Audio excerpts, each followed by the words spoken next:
Bagaimana jika sebuah negara yang selama ratusan tahun dikenal sangat kuat memegang tradisi keagamaannya, tiba-tiba mulai berubah dengan cara yang sama sekali tak terduga? Coba bayangkan sebuah situasi yang sulit dipercaya. Gereja-gereja mulai dipenuhi jemaat, sementara masjid-masjid justru semakin sepi. Inilah gambaran yang perlahan muncul di Republik Islam Iran. Sebuah perubahan pola pikir yang mengejutkan banyak pihak dan memunculkan satu pertanyaan besar. Apa sebenarnya yang sedang terjadi? Percayalah, jawabannya jauh lebih mengejutkan daripada yang Anda bayangkan. Lebih dari 1 juta warga Muslim di Iran dilaporkan telah mengambil keputusan yang nyaris tak terbayangkan sebelumnya, meninggalkan Islam dan beralih ke kekristenan. Apakah lonjakan ini sekedar fenomena sementara atau justru pertanda awal runtuhnya Islam radikal di negara tersebut? Mari kita telusuri kisah lengkapnya. Ketika orang membayangkan Iran, kekristenan hampir tidak pernah muncul dalam benak mereka. Iran dikenal luas sebagai negara Muslim Syiah terbesar di dunia dengan identitas nasional yang sangat terkait dengan ajaran dan praktik Islam.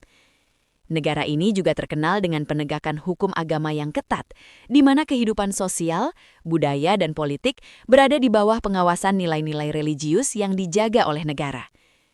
Namun di balik citra tersebut, sebuah perubahan besar sedang berlangsung secara diam-diam.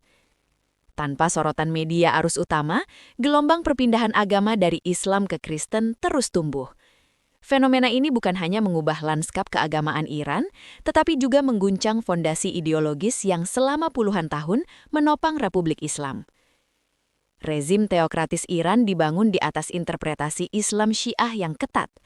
Selama beberapa dekade, negara mengendalikan ekspresi keagamaan warganya dengan tangan besi.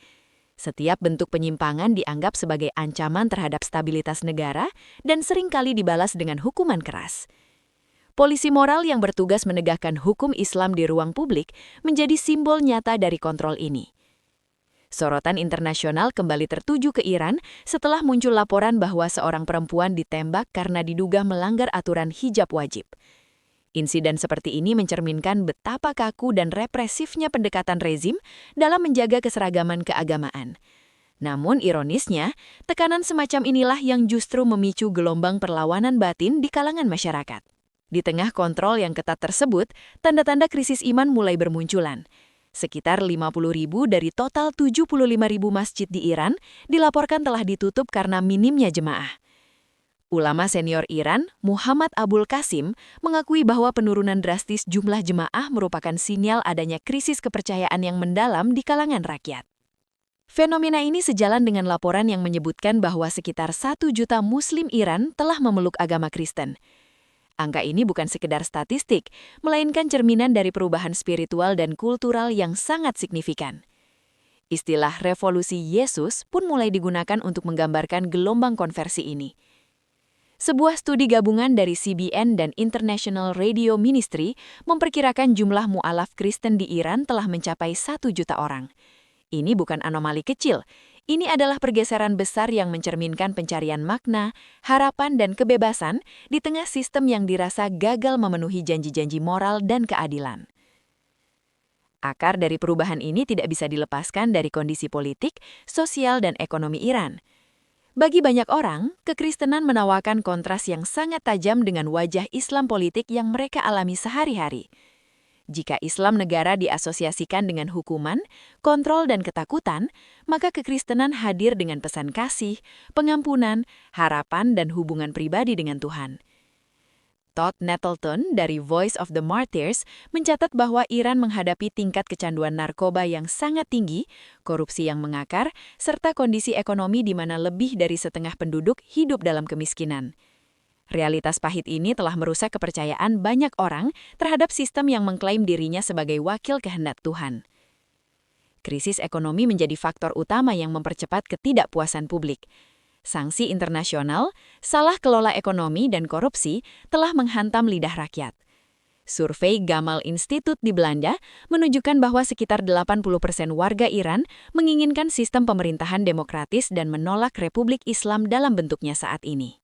Kekecewaan terhadap Islam politik menciptakan ruang bagi pencarian spiritual alternatif. Dalam konteks ini, kekristenan tidak hanya dipandang sebagai agama baru, tetapi juga sebagai simbol pembebasan, baik secara spiritual maupun sosial. Nilai-nilai yang sering dikaitkan dengan negara-negara bertradisi Kristen, seperti demokrasi dan hak asasi manusia, menjadi daya tarik tersendiri. Namun kebangkitan ini tidak dibiarkan begitu saja. Pemerintah Iran memandang konversi ke Kristen sebagai ancaman langsung. Murtad dianggap kejahatan serius dan dapat berujung pada penjara panjang, bahkan hukuman mati. Gereja-gereja bawah tanah digerebek, para pemimpin ditangkap, dan aktivitas keagamaan diawasi ketat. Meski demikian, gerakan ini terus tumbuh. Platform digital, pertemuan rahasia, dan gereja rumah menjadi tulang punggung penyebaran iman Kristen. Para mu'alaf sering menyebut ajaran kasih dan pengampunan Yesus sebagai alasan utama mereka bertahan meski hidup dalam ancaman. Ayat Matius 11 ayat 28-30 menjadi sumber penghiburan yang sangat kuat. Datanglah kepadaku, semua yang letih lesu dan berbeban berat, dan aku akan memberi kamu kelegaan. Bagi banyak orang Iran, kata-kata ini bukan sekedar ayat suci, tetapi janji nyata akan kelegaan di tengah penindasan yang telah berlangsung lama. Kekristenan menjadi simbol perlawanan batin terhadap sistem yang memadukan agama dan kekuasaan secara represif. Memilih menjadi Kristen di Iran bukan sekedar keputusan iman, itu adalah pernyataan keberanian. Sebuah penolakan terhadap sistem yang dianggap telah gagal memberi keadilan, martabat, dan harapan. Meski dihadapkan pada risiko penjara, pengawasan, bahkan penyiksaan, arus ini tidak surut. Di balik pintu tertutup apartemen sederhana, kelompok kecil berisi 10-15 orang berkumpul untuk berdoa dan belajar Alkitab. Rasa damai yang singkat seringkali berubah menjadi ketakutan saat penggerebekan terjadi. Para pemimpin gereja bawah tanah menjadi target utama, dituduh mengancam keamanan nasional. Namun bahkan di balik jeruji besi, iman mereka tidak padam. Seperti tertulis dalam Matius 10 ayat 22, barang siapa bertahan sampai akhir, ia akan diselamatkan. Ayat ini hidup nyata dalam keseharian umat Kristen Iran. Menariknya, respon keluarga dan teman seringkali lebih lunak dibandingkan negara. Banyak yang berkata, Islam tidak berhasil untuk saya, tapi jika ini memberi Anda kedamaian, saya menghormatinya. Fenomena ini tidak terbatas di Iran. Organisasi seperti The Tide Ministry mencatat pola serupa di Afghanistan, Yaman, dan Arab Saudi. Bahkan di negara-negara dengan hukum Islam paling ketat, tanda-tanda kebangkitan spiritual mulai terlihat. Banyak mu'alaf melaporkan pengalaman mimpi dan penglihatan tentang Yesus, sebuah hal yang sangat bermakna dalam budaya Islam. Pengalaman ini sering menjadi pintu awal pencarian iman Kristen. Mereka yang mengalaminya kerap berkata, "Sekarang saya tahu Tuhan mengasihi saya, bukan ingin menghukum saya." Gerakan ini mungkin sunyi, tetapi dampaknya besar. Timur Tengah perlahan mengalami pergeseran spiritual yang tidak bisa diabaikan.